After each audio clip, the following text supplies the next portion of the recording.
Salut, bienvenue sur la chaîne dédiée à Hajime no Ippo. On va faire une review des derniers chapitres. Vous avez vu mon beau t-shirt Yaruki? Est-ce que vous vous souvenez de cette marque que j'avais créée il y a quelques années? Je vous en reparle en fin de vidéo, parce que j'ai peut-être des bonnes nouvelles.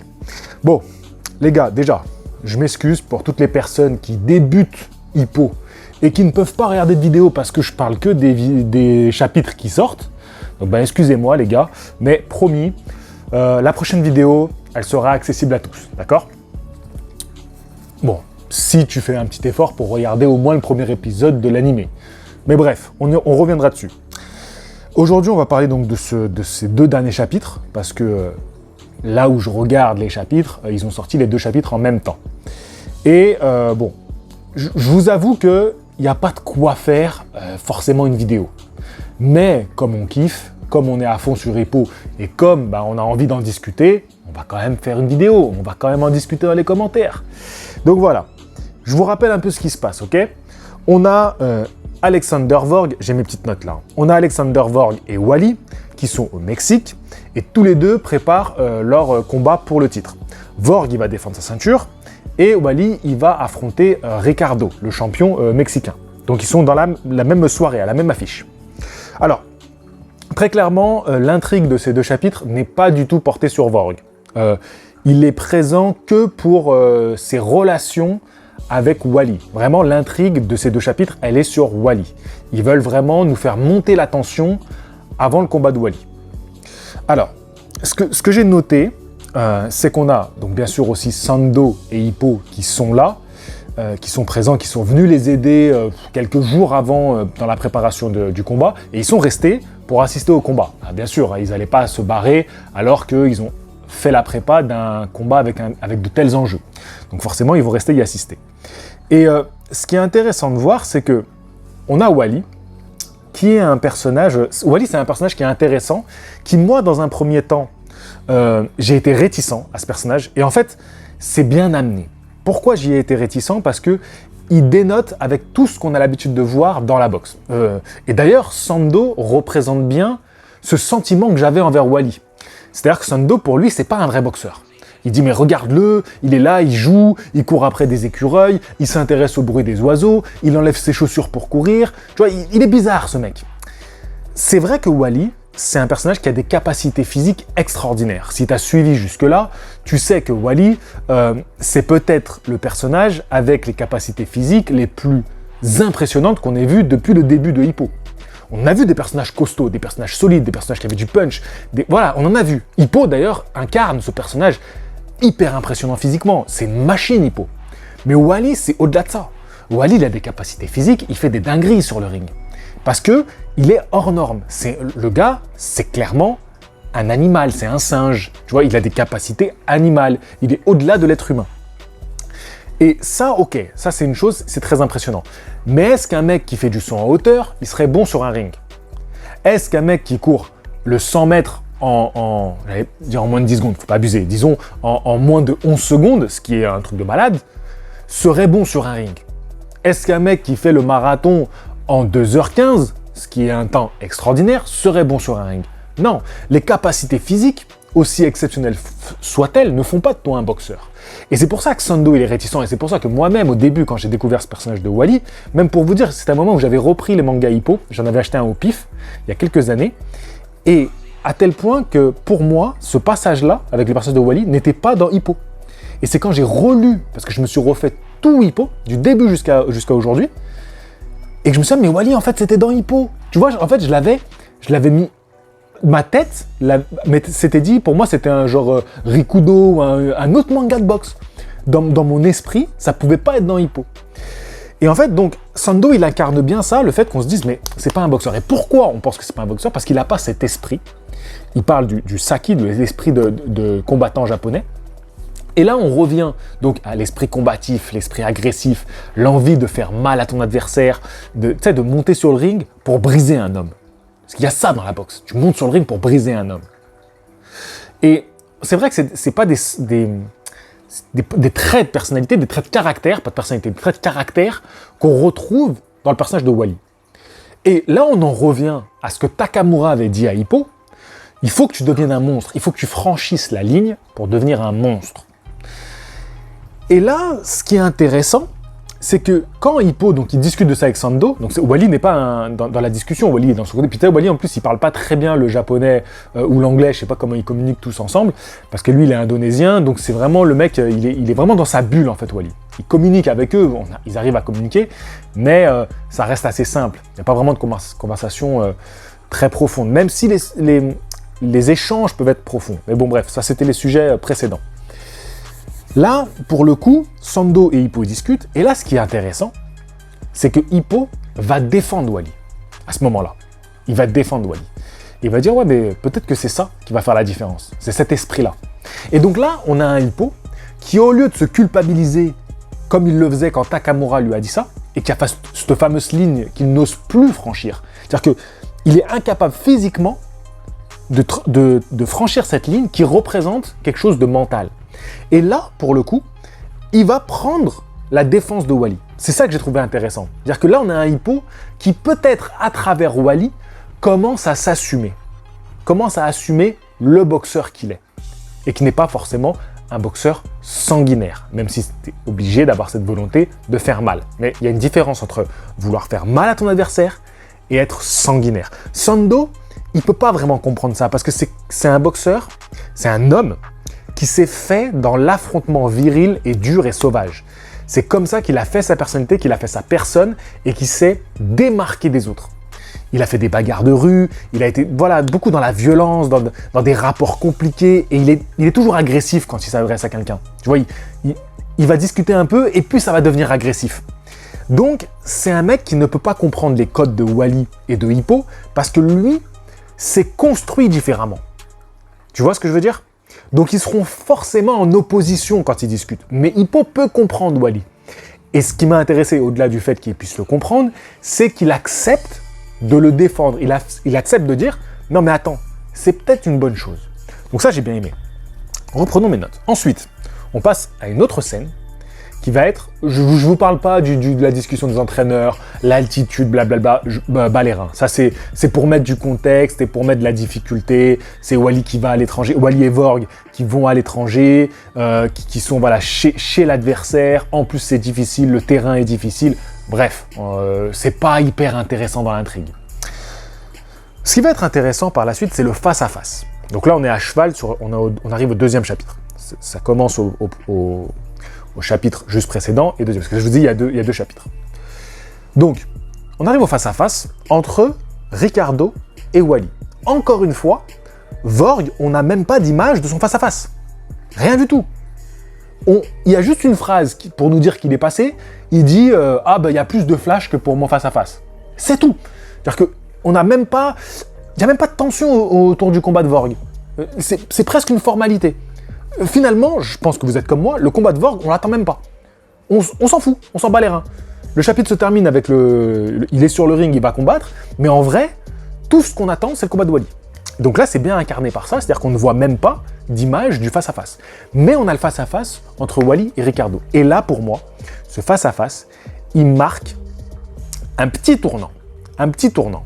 Parce que, on a beau dire que Wally n'est pas le genre de boxeur conventionnel, l'image qu'on se fait d'un boxeur. Donc là, lors du face-à-face, ça fait les gros yeux, ça se met front contre front, ça fait celui qui a les plus gros biscottos. D'ailleurs, on les voit pas torse nu, on les voit habillés, hommes, classe. Tout ça, c'est volontaire. Donc t'as les journalistes et tout, mais il n'y a pas de clash, il n'y a pas d'insultes. Tu vois, les boxeurs, t'es sous tension, t'es nerveux. T'es là, il y a un côté provoque. C'est ce qui est normal. Tu vas te battre contre le mec. Donc t'es pas là pour lui faire des politesses, normalement. C'est difficile. Alors ok, c'est pas l'archétype du boxeur qu'on entend. Ricardo a un peu plus ça, tu vois, il a un peu ce truc hautain. D'ailleurs, il fait une remarque du genre tout ce que je sais, c'est que la ceinture, elle va rester entre mes mains. Tu vois, voilà, il a ce truc de c'est moi le patron, c'est moi le boss. Je vais t'écraser, mec. Même s'il le dit pas comme ça, tu le ressens comme ça. Je vais t'écraser, mec. Mais Wally, ce que j'ai aimé, c'est que même s'il correspond pas au boxeur conventionnel, il n'en est pas moins un compétiteur. Et c'est un boxeur instinctif, qui a des sensoriels. Au-delà d'instinctif, sensoriel. Et tu sens que là, le Wally joueur qui s'amuse, qui prend la boxe comme une rigolade, il sent que là, il est face à danger à un prédateur, mais lui aussi est prédateur. Ses sens se sont éveillés. Et même s'il est en train de jouer encore une fois, il a aussi ce truc de « je fais un peu les gros bras » à sa manière. Mais il est là, il y a un peu de provocation. Il y a un peu de, tu vois, il va tâter le terrain. Il le regarde un peu de travers, il lui tourne autour. Encore une fois, il est très animal, Wally. Tout ça, il le prend à la légère dans le sens où il ne montre pas sa pression, sa peur. Tu vois, parfois l'animal, quand il est sous pression, il a les poils hérissés, il bombe le dos. Tu sens qu'il est dans la peur et aussi prêt à attaquer. Wally, c'est plus le côté parade. Tu sais, il va faire son salto arrière. Tu vois, je vais m'amuser, ça va être amusant notre combat. Il y a un ton de provocation là-dedans. C'est dans le côté joueur. Mais là, c'est plus joueur comme on a l'habitude de le voir, joueur enfantin. C'est plus joueur dans le sens du prédateur qui joue avec sa potentielle proie. Et ça, j'ai aimé. Et je pense que Wally va nous surprendre. Je pense vraiment que Wally va nous surprendre et qu'on va voir, au-delà de cet aspect fuyant, très hyper mobile, qui saute de partout, peut-être un Wally qui va montrer un petit côté un peu plus chasseur. Peut-être qu'on va le voir un peu plus puncher. J'attends ça. Je sais pas, j'ai un ressenti que ça sent bon en fait. Ce Wally-là, tu vois, qui tâte un peu le terrain, moi j'aime bien. Parce qu'il y a cet esprit de compétition. Là, le Wally, il a envie d'y aller. Il a envie d'aller gagner ce combat. Parce que c'est quand même un compétiteur et un homme de challenge. Sinon, il ne monterait pas sur un ring. Parce que son entraîneur, il ne l'a pas convaincu de quoi que ce soit. Il n'y a pas une carotte derrière qui l'attend absolument. Il lui a dit, bah, viens, tu vas t'amuser, ça va te plaire et tout. Mais il faut que le jeu lui plaise. Tu vois ce que je veux dire? Si derrière, il n'y a pas une carotte, il faut que le jeu te plaise. Si tu es un boxeur parce que tu veux de l'argent, la carotte, c'est l'argent. Tu veux ton million. Tu vois, tu dis, bah, moi, je vais aller jusqu'à un combat pour le million. C'est ça, ma carotte. Mais un mec comme Wally, qui est pas du tout matériel, il faut que le jeu l'intéresse. Il faut qu'il soit excité par l'enjeu. C'est ça qui le fait monter sur le ring. Et là, il l'est un peu plus que d'habitude, j'ai l'impression. On va juste finir cette vidéo. 12 minutes, c'est nickel. Je veux pas être très long sur Hippo qui accepte. Donc ils sont encore une fois avec son entraîneur et Wally. Comme d'ailleurs dernièrement quand Wally lui a demandé mais pourquoi t'aimes pas la boxe? Pourquoi t'aimes plus la boxe? C'était intéressant. On est un peu dans le même cas de figure. Ils sont en petit comité et ils vont lui demander d'être dans le coin. Donc c'est intéressant, c'est-à-dire que ils sont pas vraiment proches, mais tu sens que quand il y a des moments forts, des enjeux où il lui demande des choses concrètes, c'est-à-dire que là, quand Wally lui demande t'aimes plus la boxe, c'est concret. C'est, tu vois, c'est comme quand t'es, je sais pas, avec ta femme, avec ta copine, tu vois, par exemple, vous êtes au restaurant, qu'est-ce qui se passe? Pourquoi tu m'aimes plus? La phrase, elle est directe, tu vois. Il n'y a pas d'échappatoire. C'est un truc, c'est un sujet lourd, il y a un truc qui va pas, là, il faut répondre. Tu peux pas t'esquiver. Ben, pour le coup, pour moi, on a la deuxième séance un peu comme ça. Ils mettent Hippo face au fait accompli, on te veut dans le coin. Et Hippo, quand tu connais sa personnalité, tu sais que c'est quelqu'un, il va répondre. Parce que déjà, il a cette éducation à la japonaise dont il parlait un peu avant, parce que tu sais, quand ils se disent, ouais, on nous a proposé, on a accepté, parce que voilà, il faut répondre à notre devoir et tout, ben Hippo, il est un peu comme ça. C'est-à-dire que ouais, t'es face au fait accompli, je vais te répondre. Et pareil, là, tu me demandes un service, je vais y aller, même si j'ai pas envie. Tu vois, Hippo, il n'est pas heureux de faire ça. Ça lui met la pression. Parce que tu sais, il se dit, mais attends, il y a un enjeu, c'est un titre mondial derrière, est-ce que je suis assez bon pour faire ça? Tu sais, il se pose plein de questions et il doute de lui-même. Mais comme on lui demande un service d'importance, et que derrière cette demande, il y a aussi une preuve de confiance. Et la mentalité japonaise, c'est de répondre à cette attente. Et de tout faire pour être à la hauteur. Donc, je ne sais pas trop quoi en dire, à part le fait que ils mettent Hippo au pied du mur, donc il doit dire oui. Je ne sais pas qu'est-ce que ça peut enclencher derrière. Est-ce que c'est un Hippo qui va, du coup, être excité par l'enjeu en tant que homme de coin, même s'il aura un petit rôle, c'est-à-dire qu'il va mettre le tabouret. Donc, du côté de Hippo, je ne sais pas trop à quoi ça peut lui servir. À part qu'il va être au cœur du truc, donc peut-être qu'il va avoir des émotions qui vont sortir. Donc ça peut être à double tranchant. Ça peut être soit du côté homme de coin qui va se plaire, soit du côté putain j'ai envie d'être sur le ring, parce que je vois des choses chez Ricardo. Il y a ce truc aussi dans la boxe. Ce boxeur-là, j'ai vu des choses chez lui. Sugar Ray Leonard Hagler. Sugar Ray Leonard, il est au pied du combat de Hagler, son dernier combat juste avant qu'il s'affronte. Il dit, moi j'ai vu des choses. J'ai vu que je peux le battre. Tu vois? Il y a ça dans la boxe. J'ai vu des trucs. Je sens que ce boxeur-là, je peux le battre. Il peut y avoir ça, mais moi je pense que s'il y a eu cette scène, c'est plus du côté de l'entraîneur de Wally qui a une idée derrière la tête et qui se dit, je veux que Hippo parle à mon boxeur parce que je sens que Wally, là déjà, il est dans le combat, il y a truc, mais si il peut y avoir un petit plus, c'est Hippo qui peut lui donner. Et moi je pense que s'il y a eu cette scène-là, elle va servir à Wally par l'astuce, la malice de l'entraîneur. L'entraîneur se dit, moi, Wally, je le contrôle comme je peux, parce que c'est pas un mec vraiment qu'on peut contrôler, mais je sens qu'avec Hippo, parce que Wally aime Hippo, il a une affection particulière pour Hippo, parce qu'ils ont des caractères qui se connectent. Si Hippo, parce que je pense que l'entraîneur, il n'a pas la personnalité de Wally. Il a juste vu en Wally un potentiel extraordinaire. Et il se dit, si Hippo trouve les mots qui vont faire de Wally, au-delà de juste un très bon boxeur, enfin un très bon sportif, un boxeur qui peut devenir champion du monde, ça peut être Hippo qui peut trouver ces mots-là. Donc je pense que l'intrigue de cette demande, elle est plus là que du côté de Hippo. Peut-être que je me trompe, mais je pense qu'elle est plus là, l'intrigue. Voilà, je pense que l'intrigue, elle est dans comment avoir tous les éléments pour donner sa chance à Wally, parce que, on va pas se mentir, Ricardo, il est ultra favori. Ultra favori. Et tout le monde, quand on a dit « Ah, Wally va avoir sa chance pour les titres », on s'est tous dit « Ça sert à rien.